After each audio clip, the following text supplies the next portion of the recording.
Ladies and gentlemen, hey, hi, how you doing? Welcome back to the channel. Thank you so much for stopping by with the Season 1 Reloaded update here in Warzone in Black Ops 6. We actually got word of a very significant weapon update detailed via Treyarch, then also Raven expanded on it a little bit more for Warzone as well. So it is going to be a global update. Things will differ a little bit between the two modes, but ultimately this is really good news for general gameplay and engagements here when it comes to either your favorite loadouts or the absolute meta loadouts, pretty much going to impact all styles of play. So in Treyarch's initial announcement tweet and reveal for Season 1 Reloaded and all the patch notes and everything, they went through, they detailed. Obviously we covered all the patch notes in full in a video already. If you haven't caught that, feel free to go and check it out. I'll link it in the description below, and it'll also be on screen at the end of this video. But of course they updated gameplay, they made bug fixes, we got plenty of content, stuff like that. They also mentioned specifically an upcoming update. So they do say in general there is a new weapon balance pass, aka different weapon buffs and weapon nerfs, coming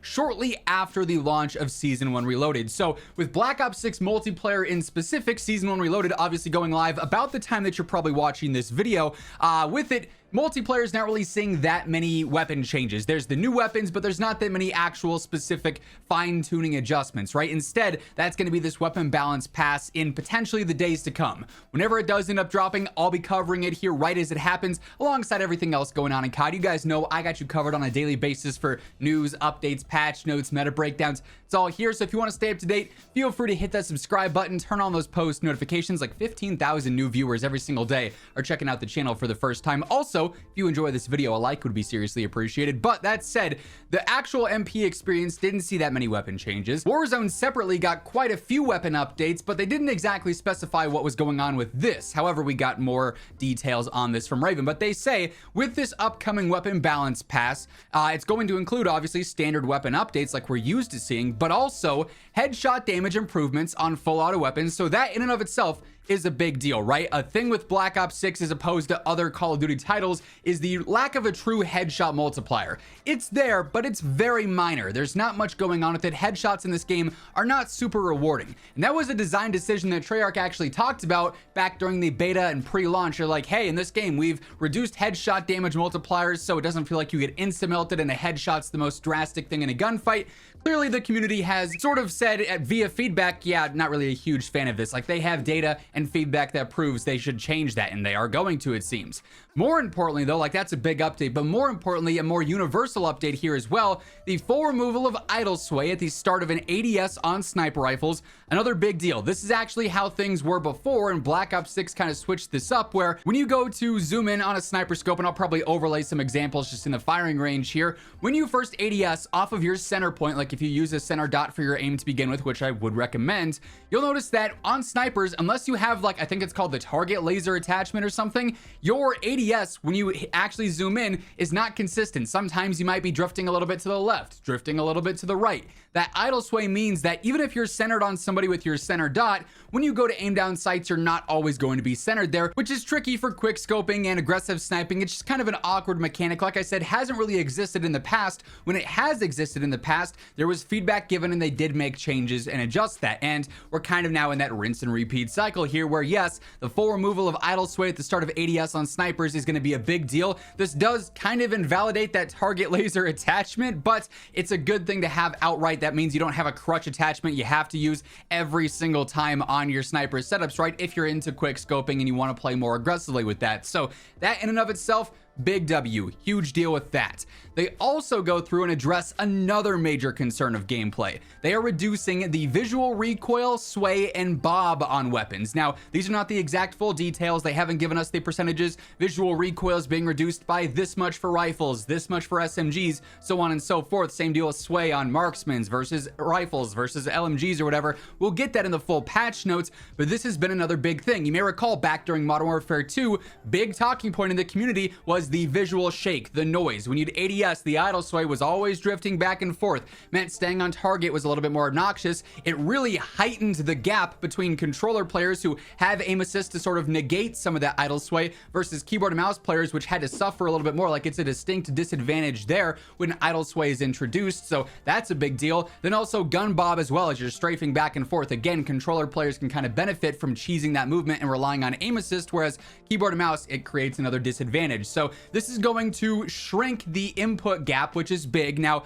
you know, for certain things, keyboard and mouse might have an advantage for one thing, and then another controller might have the advantage. That's always going to exist. But from purely a gunplay, you know, and gun behavior standpoint, excluding aim assist obviously being a big thing in gunfights to begin with, this is definitely going to shrink that gap there and what advantage is what for which input, right? So this in and of itself is a big deal. This also is going to drastically impact the meta, particularly the long range meta, but also the close range meta as well. But a big concern with that is, oh, only Treyarch is mentioning this. You know, obviously Black Ops 6 and Warzone share the same engine. A lot of the basic mechanical changes that happen for Black Ops 6 happen to Warzone as well, but we didn't have it confirmed if those changes would transfer to Warzone, where obviously they'd be a huge difference, you know, outright, just objectively for snipers, objectively for base weapons. And Raven actually clarified this, which is great. So they say, in regards to Warzone, the following will apply to Black Ops 6 weapons. And that's a key thing that we got to talk about here in just a moment as well, but they do mention it's basically going to be the same updates,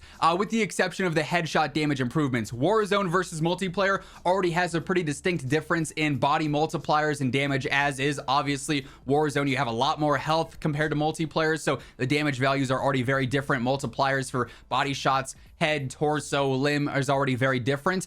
So with that, instead, they're just focusing on the basic gun mechanics that are the same across the board. So Warzone is also getting the idle sway removal on the ADS of sniper rifles and those full reductions to visual recoil, sway, and bob.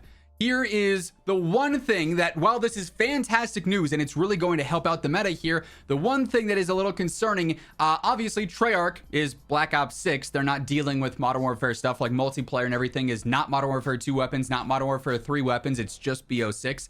They're the one initially talking about all these changes. And then Raven in their tweet here just says will apply to Black Ops 6 weapons. That would mean that MW2 and MW3 snipers, where there is idle sway present, it's not always there, to my knowledge at least, but that would not apply to them, just based off of their wording here. And then especially, this is more concerning to me, reductions to visual recoil, sway, and bob.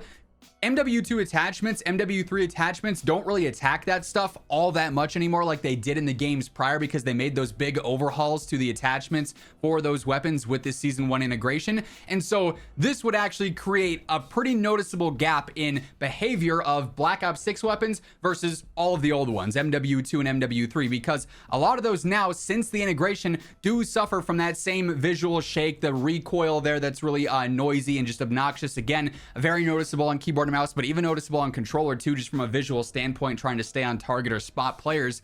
That stuff is noticeable on all weapons in the game right now. If they're only going to update Black Ops 6 weapons, as their wording implies, keep in mind this could just be poorly worded. They might end up doing it universally. We're going to have to wait and see, but that would also create even more of a gap with Black Ops 6 weapons just being better inherently versus those MW2 and MW3 guns. We all assumed the entire year Black Ops 6 guns would be the meta choices. MW2 and MW3 guns would be pretty underwhelming. It's honestly pretty surprising that so many different MW3 and a few MW2 options are considered meta or true contenders right now, even though some of them just got nerfed with the Season 1 Reloaded update that we covered in those patch notes. But that would just create an even larger gap, which, again, not surprising, but still kind of disappointing if that's the way they go about it. Perhaps it's something that ends up catching up to MW2 and MW3 weapons over time. Like, they want to start initially, we'll just do Black Ops 6, get it out of the way, see how they like the feedback. If it's, you know, good changes, if they like the way the weapons feel, then we'll apply those same things to the other 150 weapons, right? Instead of going through and changing it on almost 200 weapons one time, and then maybe something misfires, they don't like the feel of it, you know, the community doesn't respond well to it, then they got to redo it again another 200 times instead of doing it 37 times on Black Ops 6 guns and then seeing, you know, what the feedback is there. So that could be their thinking there too. But as mentioned, these general changes here, since they are universal, they'll affect all weapon types basically, particularly with the visual recoil, the noise, the gun sway, and bobbing. That's going to be pretty big. Now, you'll notice that stuff in close range fights here and there. Kind of depends on the optic you're using or maybe the iron sights in your general build. Where you really notice it though is those long range engagements. And so far this year, the long range really has been dominated by sniper rifles. And while yes, those are clearly getting buffed because of the idle sway being removed here in the future, those will be better for quick scoping and aggressive sniping. There's now a lot more contention there in competition with actual full auto weapons, whether it be LMGs or ARs. Like for instance, you know, now you look at the AK-74, a weapon that's got a decent bit of visual shake, visual bounce. It's kind of noisy. It's got kind of an obnoxious base recoil pattern too, which is separate from the visual stuff, but you clean up the visuals, it might be a lot easier to use. And then you also factor in that something they did with Season 1 Reloaded here is buffing a lot of the rifles and LMGs, buffing their velocity to be more hit scan like. Their hit scan ranges will be better. A lot of various damage ranges got buffed on these rifles too. This makes these better than before to be able to compete more with snipers and with each other really over long range as well, which just creates a more competitive meta there. It's going to have a lot of parity between full auto weapons and snipers just because there's a lot of good choices, but it basically makes all of them better, and then in turn the competition might be even tighter, which should be a good thing if it all plays out as intended here. Of course, they could, as I mentioned earlier, misfire in a sense, and the tuning could not be as good as it needs to be. It could be over-tuned, so then fully auto weapons, things like that have no recoil, let's say for instance the GPR just becomes insanely stupid and it's no recoil, way too laser beam like, then maybe they tone it down. But they also might just leave it as is and adjust the other values, whether it's velo or damage or something. But this is definitely a big step in the right direction in my opinion. It's definitely a change that should help the meta feel a lot closer to like those Warzone 1 days where we had a lot of high velocity, really good long range options, and they were also easy to use at the same time. So stepping away more from like the original Black Ops 6 feel with a lot of noise, a lot of bounce, a lot of sway, and going more towards that MW 2019, maybe Vanguard, even MW3 style feel that it seems the community is more accustomed to and enjoys playing with more, as opposed to the MW2 or currently Black Ops 6 feel with weapons there. So really good news here, really cool news at the same time. Obviously, once all these updates are fully put into effect and all the patch notes for these changes are out with the exact details, I'll be covering them as mentioned. So if you want to stay in the know for that, alongside everything else going on in COD, feel free to hit that subscribe button, turn on those post notifications. And if you enjoyed this video, a like rating on your way out would be seriously appreciated. But once again, thank you so much for tuning in. And until next time, take it easy, have an awesome rest of your day, and I'll catch you later. Peace out.